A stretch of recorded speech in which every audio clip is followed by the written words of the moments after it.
Do you recognize this molecule? This is DNA, or deoxyribonucleic acid.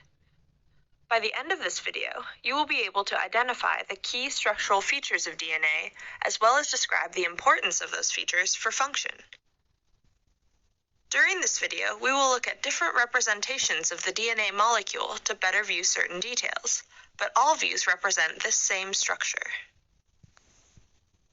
Inside the cell, you will most commonly find double-stranded DNA, in which two strands intertwine to form a double helix.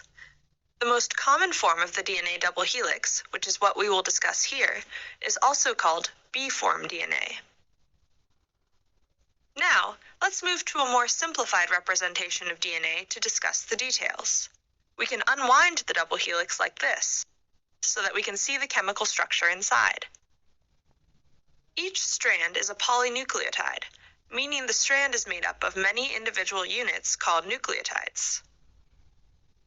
A nucleotide has three components: the 5-carbon sugar, a phosphate group, and one of 4 possible nitrogenous bases: adenine, guanine, thymine, and cytosine. The nitrogenous base is always attached at the 1' carbon of the sugar.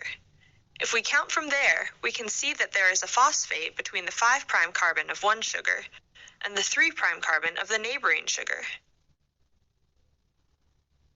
The sugar is called deoxyribose because it is missing a hydroxyl group at the 2' carbon, which is present in ribose. Because of this, nucleotides in DNA, deoxyribonucleic acid, are called deoxynucleotides. Nucleotides attach to each other in the DNA strand by phosphodiester bonds. The phosphate group of one nucleotide binds to the 3' oxygen of the neighboring nucleotide. Thus, we can see that the sugars and phosphate groups make up the DNA backbone. The carbon numbering is key to describing the directionality of the DNA strand, 5' to 3'. Looking within the sugars, there is an intrinsic orientation difference between the two strands.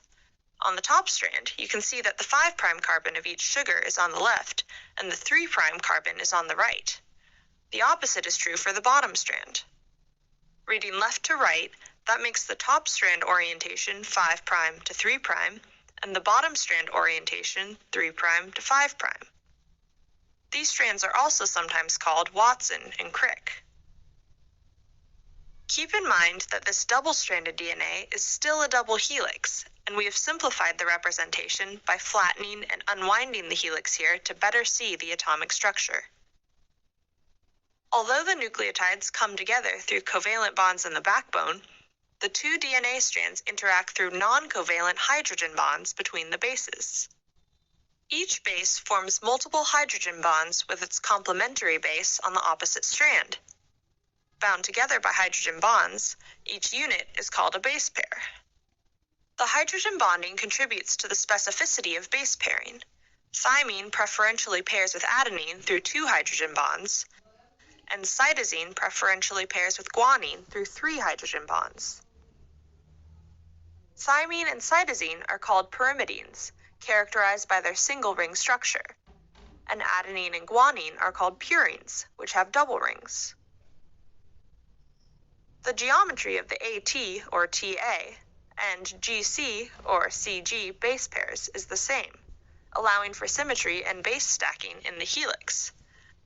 This mostly has to do with the distance between the backbones and the angles to which the base is attached to the backbone. Other base pairs, like GT for example, do not have the same geometry, cannot form strong hydrogen bonds, and disturb the helix. The double helix structure of DNA is highly regular. Each turn of the helix measures approximately 10 base pairs. In addition to the hydrogen bonding between the bases, the stacking of the bases also stabilizes the double helix structure. These pi-pi interactions form when the aromatic rings of the bases stack next to each other and share electron probabilities. The regularity of the helical structure forms 2 repeating and alternating spaces called the major and minor grooves. These grooves act as base pair recognition and binding sites for proteins. The major groove contains base pair specific information, while the minor groove is largely base pair nonspecific.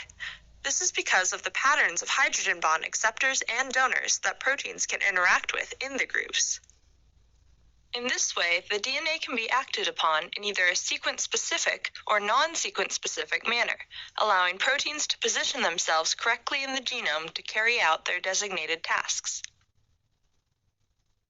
This is the DNA double helix, and you've now learned the structural features that influence its function. We hope you've enjoyed exploring this amazing molecule with us.